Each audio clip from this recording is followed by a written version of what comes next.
insurance, and I'm like, wait a minute, that's a gamble. We got a law dictionary. Everybody should have a law dictionary. Insurance is a gamble. You're gambling. Yep. Then I had to sit back for, because you have to be critical and analytical. And I'm like, wait a minute.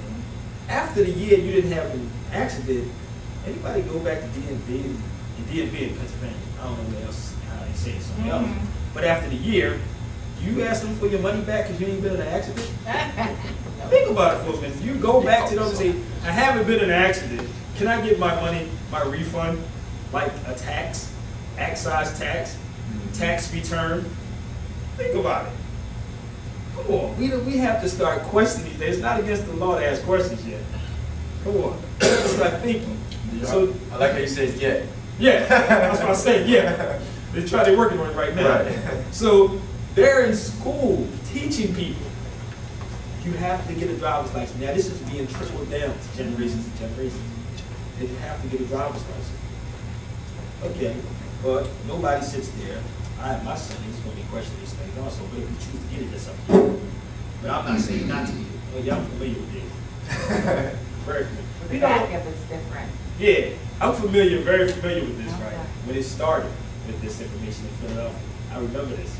And it's good because if he was to go to the airport, which he probably would go through hell and hell, showing this, but he can question them on, what do you mean I can't have this? And they say, well, show me your driver's license. Driver's license. A license is a violation of U.S. laws. It says excise. I'm not occupied in no business when I'm coming through the airport. Driver's occupation. Exactly. But see, think about it for a minute. These are the questions. This is the remedies to challenge them. Driving. This is his identification. This should be sufficient. I do have an identification card, but it's a misprint of my birthday. I passed that along. Yeah, but see, this is good enough. As long as you're pinching it, you can pull out a credit card, and that's identification. It's supposed to be at the airport. But because of the people and the media, it's not being told to the masses. This is the importance. They're not to cut you off with that. You don't have to show your ID at the airport. If you don't, you have the right to refuse. So what they do is they stand at the authority position. Yes, an illusion. And make it seem like you have to, but you have the right to refuse. And the only thing that's going to happen is you just have to go through more security stuff. Yes.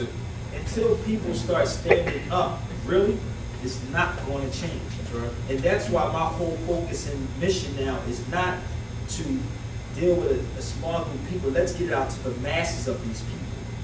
And the same way they're doing and spending billions of dollars to keep us the way we are, it's the same thing we have to do. Like Brother Battle said, we can have $100, whatever, which way you want to do it. But what happened, you can turn it off. I thought I turned it off. But no, I just wanted to add on to about the one thing about the IDs that was just passed around. The first thing people will say about that is, do they recognize it? It's not about, what I mean? We got to recognize it first. It doesn't matter whether they recognize it. See, the thing is I think that's his name. He was one of the signers of the Declaration of Independence. Awesome. And when you research this man, bless you. When you research this man, you're like, wait a minute, what is going on? All the crap that you see on TV is done by psychiatrists. It's subliminal messages. They understand these things. And I'm watching, I was like, God, so how do you counter that? Like again, we gotta go back and create our own media. We have everything that we need. All the stuff, nobody's thinking for themselves at all. I heard Brother Dallas say earlier, and I'm in complete agreement with him. We need to have a manufacturing base because we do need money. And as I was listening to you just now, while we need to teach the children, which do you think, and Brother Dow, this is for you too, which do you think is more important of the two? Is it structuring a few profit centers or one just grand center, and I mean profit center, or focus the energy, all the energy into teaching the children? I mean, if we just had to do one as a nation, which one would you pick? This right here. That's a question of now or later, We'll take right? a few. Exactly, but Brother Dialogue travel. Only a few or two. I travel, and what happens is that we have to pull the youth in. This room can have a full of youth.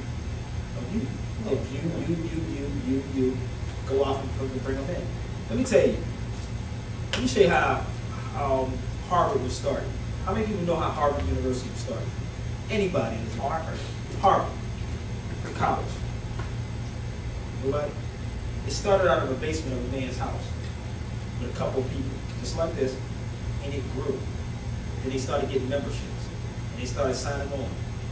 It can start just like this, same way, just by a few people, and pulling people in, and it will grow. And I was sitting over there telling I mean, we should do this like every 2 weeks or something like that. We can start it right here. And then when that's established already, then you move to the next spot, and then you start doing it again. And then you move again. You keep moving. It can be done. And you have people enrolled. Right now, the technology that we have, you could basically have a university on the internet, the way things are set up right now. Phil Valentine was doing it, I don't know if he's still doing it though, but you can do that. You research Howard University. Most people don't know where Howard University came from. The guy was an ex-slave master. When you start researching him, I forgot his name. Oh God, it slipped I'm like you, man. It slipped that quick. Oh man. It'll come to me later on. But Howard University was called the Institute for Training Freed Blacks to be Preachers and Teachers. That's what it was called for 1865. That's what Howard University named. Actually, his name is General Oliver Howard. Look him up. You got General Oliver Howard. He was in the military. And they called him the Bible Man. He started Howard University, where all our people go and be happy. Because we in there. Getting a degree instead of an upgrade. You know, to research him, they said to train. Now remember what I just said about the whole psychiatry thing. They said they trained animals. And before there was a four-legged animal, it was two-legged. That's what it was called. It never was a four-legged back then. It could be a two-legged animal. And they said they trained them. And when you see the psychiatry, the history of death, it'll tell you that they were animals. So you train animals. That's why I'm very careful with the word training. You can be taught that word, but not trained. Every word has a meaning behind it. You train animals. That's why I said the word picnic, be careful. Because that meant pick a nitty, pick a little nigga. That's all it was. So we didn't do that. Look it up in the dictionary, you'll be blowing your mind. Pick a nitty. That's what they were doing, pick a nigga. Picnic. When you look it up in the dictionary, it will tell you what it was. Okay. You would research it. Can I add on that? Yeah, sure. In South Carolina, where they hold the Gullah Festival every year. Dr. Africa is a friend of mine, so he took us on an impromptu tour of the area, and you can see the ramp where some of our ancestors built the ramp in which they would come out. I'm gonna make it real quick. So anyway, bro, because I just thought about some other stuff. that's good, man. There was a slave ship with stink of foul and body odor. And you can see the sharks jumping at the ship. Some of those ships would stay out in the water in the Atlantic. Jew would come off, go into the building to the other Jew. Say, listen, man, I got a 2-for-1. I got a blue light special. Kmart. 2-for-1. All right? Slaves. The water would go down, they would march the slaves up. Then there was the exclusive high-end slaves. That they were Islam, brother. They would break down the canal. The canal, if you see some of these areas, they're like the houses on this side and houses on this side, and they're canals, like almost like personal canals. They would drive their boats up. It's okay. So these boats will come up with the good slaves, and then off of that, there's a concrete area with a circle in the middle. This is where they would bring the slaves off. The families put together the lunches with their kids, and they would come out to come pick a nigga. That's all I want to ask. Yeah, but really, I mean, we